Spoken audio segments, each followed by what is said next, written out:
अस्सलाम वालेकुम everyone, welcome back to my channel Rangad family vlog and welcome back to another video. Hopefully आप लोग सब ठीक होंगे। अल्हम्दुलिल्लाह हम भी बिल्कुल ठीक हैं। आज सूरज भाई साहब को बहुत ज़्यादा गुस्सा आया हुआ था और इतनी कोई शदीद गर्मी आज सुबह सुबह फील ही नहीं हो रहा कि यार ये सुबह का टाइम है। इतनी कोई तेज़ धूप और तेज़ गर्मी हुई हुई थी और पौधों का हाल कुछ ऐसा हुआ है कि मैंने इनका ख्याल रखना ही छोड़ दिया है। जब से मैं इधर आई हूँ ना कि बिल्कुल भी इनको देखती ही नहीं हूँ, ना इनको पानी लगाती हूँ। बारिश आ जाती है तो इनको पानी लग जाता है, या फिर हस्बैंड जब मुझे याद करा रहे होते हैं ना तब मैंने इनको पानी लगाना होता है। मोस्टली तो कहते हैं पौधों को पानी दोपहर में या धूप के टाइम नहीं लगाना चाहिए, लेकिन मैं भूल जाती हूँ, मुझे याद ही नहीं रहता। तो फिर जब याद आता है या हस्बैंड जब याद दिलाते हैं ना तब मैं इनको आके पानी लगा देती हूँ, क्योंकि पहले की तरह ना इन पे तवज्जो ही नहीं देती शायद ना। रूटीन कुछ मेरी अब ऐसी बनी हुई है। आटा इस मंथ का आ चुका था हमारा और पिछला आटा जो था वो बहुत ज़्यादा ख़राब था। बड़ी मुश्किल से मैंने पूरा मंथ वो गुजारा है, तो ये आटा आया है तो मैंने कुछ सुकून का सांस लिए, क्योंकि उस आटे को देख के ना ही नाक चढ़ती होती थी। इतनी कोई हालत उसकी ना ख़राब थी, ऐसा लग रहा था जैसे ना आटे के अंदर ना सूखी रोटियां पीस के डाली हुई हैं। इतना कोई ब्लैक आटा था। और पिछली मरतबा मैंने भी एक मिस्टेक कर दी थी। जैसे ही आटा आया था ना हस्बैंड मुझे बोल रहे थे कि आप ना आटे को चेक करके देख लें कि आटा कैसा है। असल में उससे पहले जो आटा था ना वो बहुत अच्छा था। मैंने कहा जब पहले वाला आटा है ना वो अच्छा है, मैं उसी को इस्तेमाल कर लेती हूँ, इसको बाद में देखूँगी। मैंने उसको चेक ही नहीं किया और जब पहले वाला आटा ख़त्म हुआ तब मैंने उसको खोला तो वो आटा इतना कोई ख़राब था कि पूरा महीना मैंने ऐसे रो रो के गुजारा। अब आटा आया है तो मैंने उस आटे को लपेट के रख दिया और इस आटे को मैंने सबसे पहले चेक किया, क्योंकि जो मिस्टेक मैंने पिछली मरतबा की थी ना इस बार मैंने उस मिस्टेक को रिपीट नहीं किया। क्योंकि आटा चेक करके जब सेटिस्फाइड हो गई मैं ना तो कि आटा ठीक है, फिर मैंने ना वो वाला आटा निकाल के रख दिया और आज मैं इसको बकेट में डाल रही थी। आटा डाल लिया था, काम वगैरह सारे मुकम्मल हो चुके थे और काम वगैरह मुकम्मल करके सफाइयाँ वगैरह मुकम्मल करके वही रूटीन चाय, सुबह चाय के अलावा तो हमने कुछ लेना नहीं होता, क्योंकि ना चाय के बगैर ना हमारा दिन ही स्टार्ट ही नहीं होता। हालांकि ये हेल्दी नहीं होता, हमें स्टार्ट में ही चाय नहीं लेनी चाहिए, लेकिन आदत ऐसी बनी हुई है कि मैं कुछ भी कर लूँ लेकिन ना चाय के बगैर हमारा गुजारा ही नहीं होता। हस्बैंड को अगर मैं किसी चीज़ के वहम भी लगाऊँ ना तो उनके सर में दर्द हो जाता है। जितनी भी कोशिश करूँ लेकिन चाय चाय चाय, बस एक ही काम है, बस चाय कर लो और चाय बना लो, चाय पी लो। और फिर उसके बाद दूध आ चुका था, उसको मैंने गर्म होने के लिए रख दिया था। और यहाँ पे अलमारी जो थी ना, अलमारी में ना मुझे डाउट था कि कहीं शायद चूहा घुसा हुआ है। उसकी ना कुछ आवाज़ें ऐसी इसमें से फ़ील हो रही थी और साथ में ना जो टिश्यू वगैरह थे उसको सारा कुतर दिया था।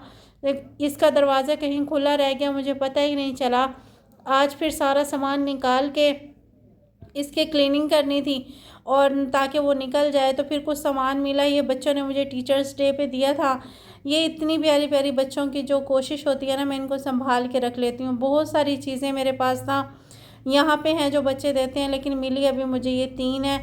और बहुत सारी चीज़ें ऐसी मेरे पास ना घर पे भी मौजूद है जो बच्चे खुद अपने हाथों से लिखते हैं, अपने हाथों से डेकोरेट करते हैं और देते हैं। ये चीज़ें वो होती हैं, अनमोल होती हैं, जो चीज़ें इंसान का ना फेंकने को भी दिल नहीं करता। और ख़ास तौर पे जो प्यार से दी जाती है ना वो चीज़ें, उनकी कीमत ही नहीं होती। मुझे इतनी कोई प्यारी लगती हैं ना ऐसे बच्चों के ये गिफ्ट्स, मुझे ना बहुत बहुत खुशी होती है।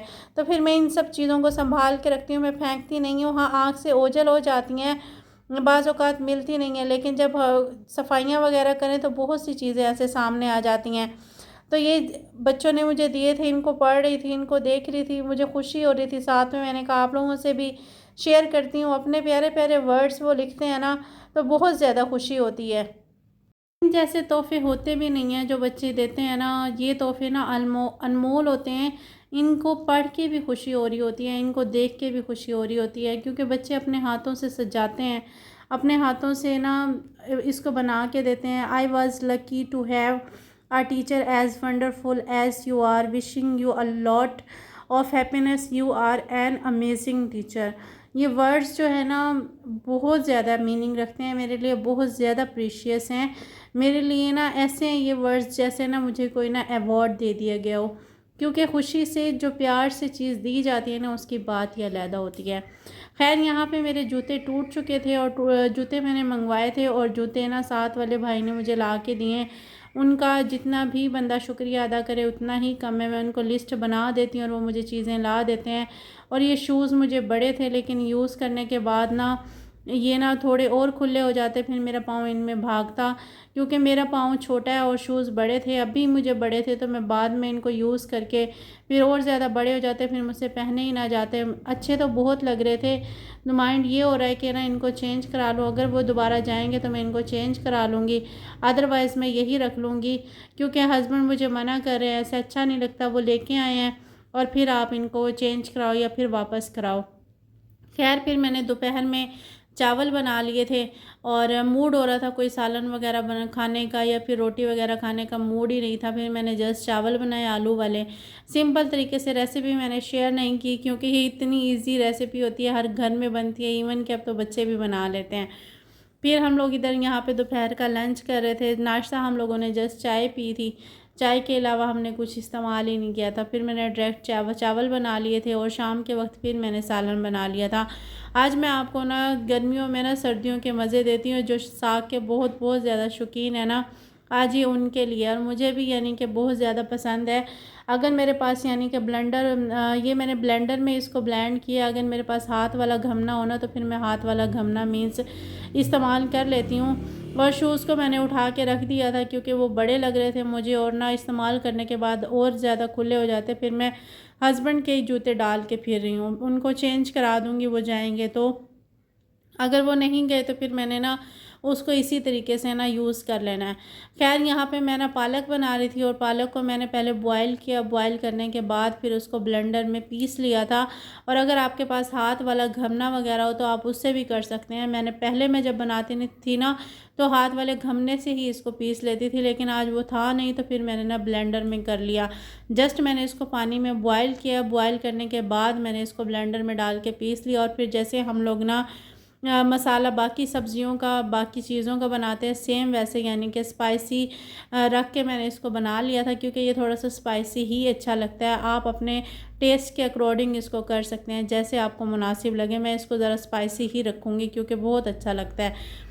और ये सेम वैसा ही लगता है जैसे हम लोग ना सर्दियों में साग खा रहे होते हैं, क्योंकि साग के ना बहुत से लोग शौकीन होते हैं और वो बड़े शौक़ से और बड़े मज़े से खा रहे होते हैं। पालक को मैं 3-4 मेथड से बनाती हूँ। एक सिंपल आलू पालक बनाती हूँ, एक ये पीस के बनाती हूँ, एक यानी कि गोश्त के साथ बनाती हूँ, गोश्त पालक उसको पीस के भी बना लेती हूँ और उसको ना बग़ैर पीसे भी बना लेती हूँ। और बड़े मज़े की मुझे ये टेस्टी डिश लगती है।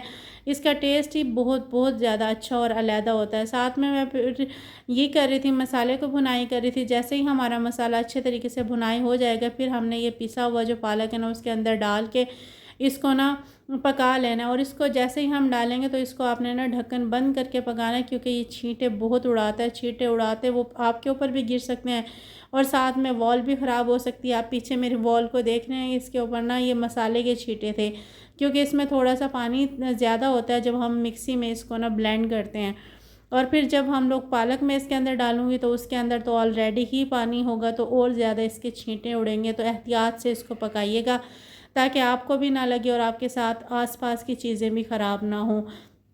और मुझे तो अब बहुत डर लगता है कि ना कोई भी छींटे उठ के ना दीवार पे लग जाए ना, उससे दीवार ख़राब होती है और फिर बाद में ना बुरी लगती है वीडियो में। मेरी कोशिश होती है कि अब मैं कोई भी चीज़ है ना उसको ढक के पकाऊँ ताकि वाल ना कम से कम ख़राब हो, क्योंकि मेरे पास ना वो चुने वाला ब्रश नहीं है, वो मुझे मंगवाना है। वो पहले भी मैंने किसी से लेके फिर किया था। अब अगर मुझे या तो मंगवाना पड़ेगा या फिर मैंने उनसे ही दोबारा लेना पड़ेगा, लेकिन वो लोग जा रहे हैं तो उनका मिल नहीं सकता। और आप देख रहे हैं इसके अंदर बबल्स कितनी ज़्यादा बन रही हैं और वो बबल्स उड़ उड़ के ना फिर लगती होती हैं। और यहाँ पे मेरा ये साग कह लें, आप इसको पालक कह रही हैं, टोटली बन चुका था और इतना कोई टेस्टी और मज़े का बना था ना, इंतहा का मैं आपको बता नहीं सकती। उसके बाद जी फिर मैंने रोटियां बना ली थी और आज मैंने रोटियां बनाते वक्त भी बड़े शौक़ से और बड़े मज़े से रोटियां बनाई हैं, सिर्फ आटे की वजह से। और पहले मैं पूरा मंथ नाक चढ़ा चढ़ा के रोटियां बना रही होती थी, नाक चढ़ा चढ़ा के मैं आटा गूँध रही होती थी।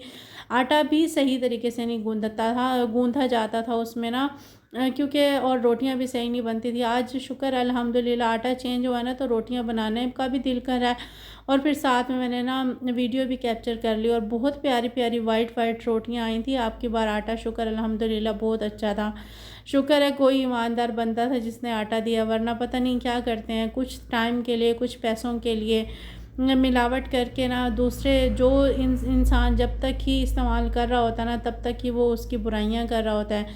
और किसी से बुराई करवा के, किसी से बुराई लेके इंसान कब तक खुश रह सकता है ना।